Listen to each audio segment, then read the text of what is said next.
The story you are about to hear is true. Only the names have been changed. Only the names have been changed.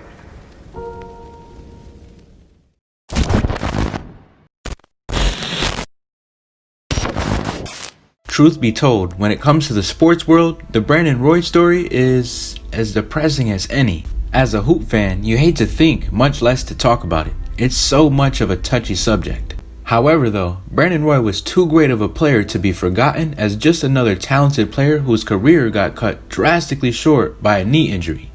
And so, for all y'all who blinked and missed the 5-season run of Brandon Roy, this video will provide all the answers you need to the question, how good was Brandon Roy? Because all of a sudden, he's suddenly the man to stop for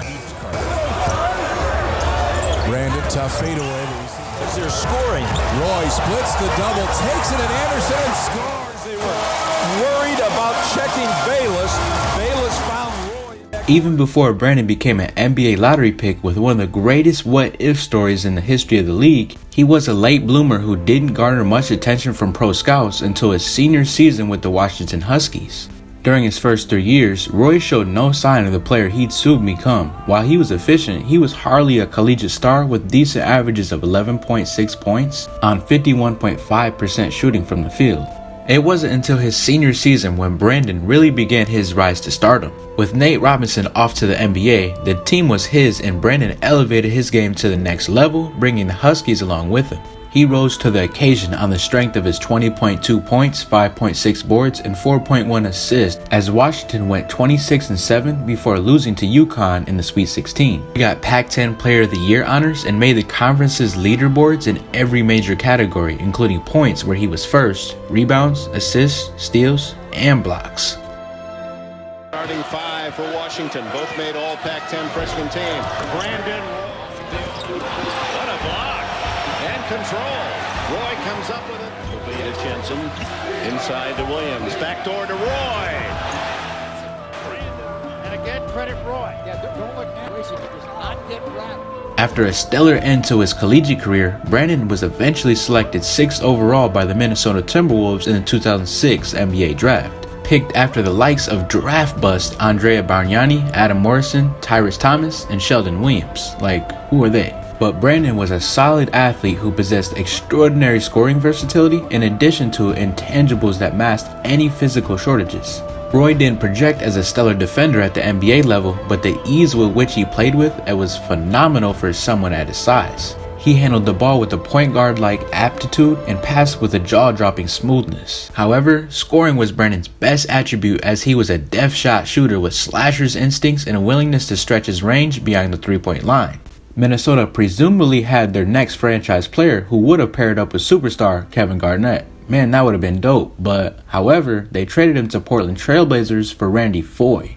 Although Brandon got hurt just 5 games into his rookie season, he bounced back and torched every opponent that the Blazers faced. At the end of his rookie campaign, Roy averaged 16.8 points, 4.4 rebounds, and 4 assists, and was almost unanimously named the NBA's Rookie of the Year despite just playing 57 games. It was just a harbinger of what would eventually become his most spectacular seasons. Roy got selected to his first 2 All-Star games and made the All-NBA second team for the 08-09 season. His evolution towards superstar was nearing completion. On a nightly basis, Brandon easily eclipsed the 20-point plateau with a nifty mix of perimeter proficiency and aggressive drives to the cup. He also kept his teammates happy and averaged 5.5 assists from 2007-2008 and to 2008-2009. Brandon accumulated his stats with respectable efficiency and shot a career best 48% from the floor in 08-09. The best part of those 2 years was that Brandon was healthy. At the end of the 2009 season, Brandon Roy was one of the top scorers in the league, averaged 22.6 points per game behind just the NBA greats D. Wade, LeBron, Kobe, and Dirk.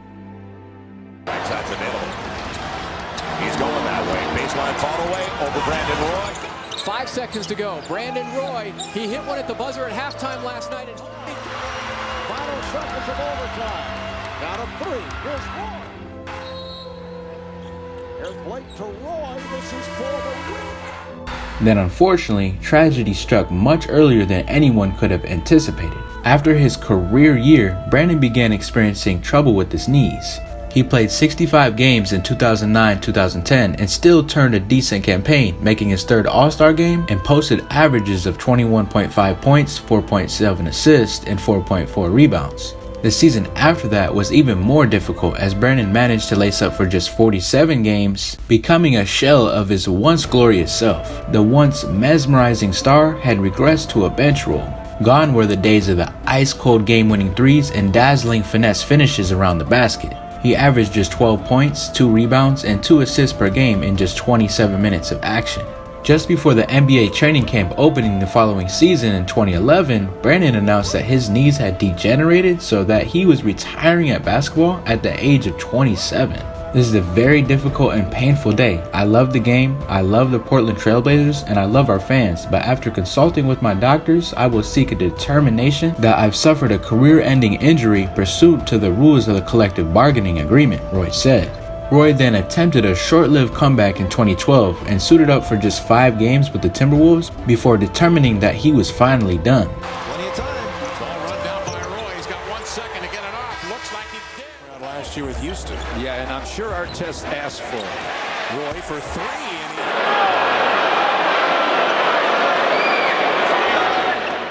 After ending his playing career, Brandon joined Nathan Hale High School as the head coach of the boys basketball team in 2016. In March 2017, he received the Naismith National High School Coach of the Year award after his team posted a perfect 29-0 record during the regular season. With the departure of Michael Porter Jr., Jonte Porter, and PJ Fuller, Brandon was named as head coach of Garfield High School boys basketball team in May 2017. I had some moments in my career that the fans carried me to. And I just think this school's never been in a big, national tournament with these kids. Brandon has love for the game and love for Rip City. From what Brandon showed us, imagining what his pinnacle would have been isn't much of a challenge. Brandon became one of 13 players to average at least 20 points, 5 assists, and 4 rebounds over their first 4 seasons, and no one has done it since. Wade, James, Oscar Robinson, Jerry West, and Michael Jordan are a few names on that list. Roy had a knack for putting the ball in the basket and dropping in shots from all 3 levels, and it's entirely plausible that in his prime, he would have averaged upwards of 25 points a night. The athleticism he had was decent enough, but his size made him a capable scorer, especially from mid-range. Comments from the late great Laker Kobe Bryant further commented Roy as a legitimate threat. Back in 2010, Kobe was asked who the toughest player to guard in the Western Conference. Quote, Roy 365 days, 7 days a week. Roy has no weaknesses in his game. Statistically, there's no one in the game today who's a remote copy of Brandon. But guys like Donovan Mitchell and CJ McCollum have pieces of their game that reflect Brandon's playstyle. McCollum is a crafty ball handler who can score from all 3 levels, and Mitchell is a killer slasher similar to him, both undersized 2 guards that reflect Brandon Roy. But Brandon Roy was somewhere in the middle. He wasn't a lights-out shooter and didn't have nuclear athleticism, but he offset that by being more well-rounded. Regardless, one thing is for sure, Brandon Roy would have been a household name. In a perfect world, Brandon Roy would have enjoyed a lengthy career as the Trailblazers centerpiece, regularly finishing with more than 50 wins and making some noise in the postseason. A championship, however, seems unlikely. That wouldn't have stopped Brandon Roy from turning into a major superstar. Now that does it. Appreciate the view. Subscribe if you're new. And as always, thank you for watching.